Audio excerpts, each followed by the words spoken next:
Hey friends, and welcome to our 5-minute warm-up. You're gonna fold your paper in half and then in half again for a greeting card. Sign the back, and we're going to look at, Van Gogh, Cafe Terrace at Night. Okay, look at, he did the Van Gogh classic stars with a little dot in the middle. And we're gonna try to be inspired by that to do our little Christmas scene. Okay, so I was inspired to that, and that's from Luke 2:7. Okay, so we'll look at that as well. All right, so in order to do your Christmas scene and to make it more like a manger, you could see, you guys who've done architecture, see that diagonal? See that same diagonal there? We're gonna start with diagonal roof because that is rule of thirds. If that's 1/3 and that's 1/3, the focal point should be about the third. So just do like a little dot where you think it's gonna happen, where it's gonna happen. And then he also uses, if you do rule of thirds, this direction, that's where your other focal point is, and that then is called golden ratio. If you're gonna have all your action on the rule of thirds, that's also the golden ratio that not only Van Gogh used, but also Leonardo da Vinci, on Mona Lisa's eye that's always watching you. Okay, so we said the roof's going here, diagonal roof. It's attached to a wall. And you can see the 1-point perspective. The vanishing point would be around there. So if it helps you to do a light point, all of our roads will go to that point around there. So that will come down and off the edge, just like you see here. Then that one comes out from the manger, really light. Now let's go directly to it. All right, the roof comes out. It's like a thatched roof, making it look a little mangerish, and then it comes down.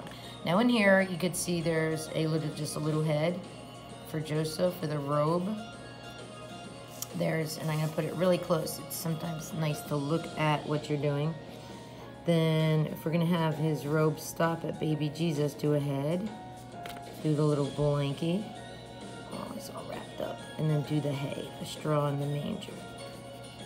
All right, then this feeding trough has a line like this and this. All right, then we're gonna do Mary. She's a little shorter than Joseph, just with a circle head, a little robe on, coming down. All right, now we're doing some cross hatching to show shading under here. That's lines one direction and then the other direction. All right, we're gonna keep going. All right, so we have some straight up and down lines here to show these are actually ends, where they showed inspiration, and your line will follow that 1-point perspective. And then that will go towards that same point to go down. All right, now these buildings go straight up behind it. Has that diagonal, look at the diagonal roof, and a window. And those who've done architecture, this should be kind of fun and easy. Then you got another building behind it, straight up, and we're doing it really light and sketchy. You could outline with Sharpie afterwards, color with pencil, marker, or I'm gonna do mine in watercolor paint. And I'm just going straight up for a window. If you go down towards that point for 1-point perspective, it's gonna look like you know more about architecture. There's the point, so diagonal, and diagonal. Okay, I'm not gonna spend a long time on that. I'm gonna do each of this as an innkeeper who decides if there is room for Jesus. Luke 2:7 we'll look at. But I've taught you how to do the North Star. So the star's over, looks kind of symmetrical in the middle. So remember how to do the star? You do a big cross, and then an X. And then I taught my students we go around it just like we do bubble letters. And then you can erase what's inside after you outline it in Sharpie to look more natural. Then we'll probably, for these little stars, you could use it with white out, on a dark sky. And over here you see, like a little Christmas tree. I'm gonna, remember how I taught you how to do Christmas trees? Start with the bark of the tree. It's usually whiter near the base. And you come down, down, try to do like that zigzag move. Then from there, you can see they definitely use a shadow. Both Van Gogh uses shadows for depth, and so does this artist. And right here is your square. So if you're gonna put a Bible verse there, you don't have to do anything here. But if you're not, do a horizon line. Depends on what you're doing. And then when we dab on the paint, we're gonna dab on 4 minutes and 49 seconds. All right, going right to paint. I always teach my students, ooh, I'm gonna do some purple and blue, and then if I mess these colors up, I'm gonna clean up these palettes with my tissue. I'm gonna do wet with, what? You could say water. I'm gonna make it really wet. And dab on my background and do, what's Mrs. Smith's technique where I teach you to rock the paper, the controlled what? The controlled drip. All right, since we only have a minute left, I'm gonna control the drip and rock it where I want. I'm gonna go around the background of my tree really fast so I could show you how to dab on the tree, the dab.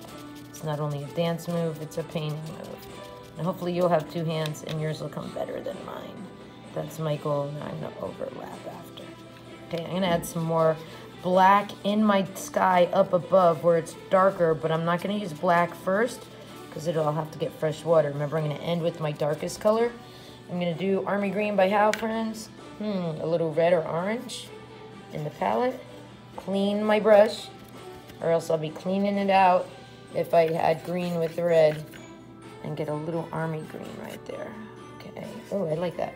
All right, then I'm gonna do the dab. All right, we're gonna dab on in a zigzag back and forth to do our Christmas tree. Ooh, we just got the first stage done on a masterpiece.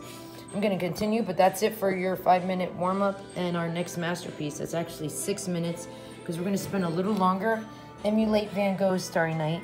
And this is gonna be our project actually for the week. All right, over and out.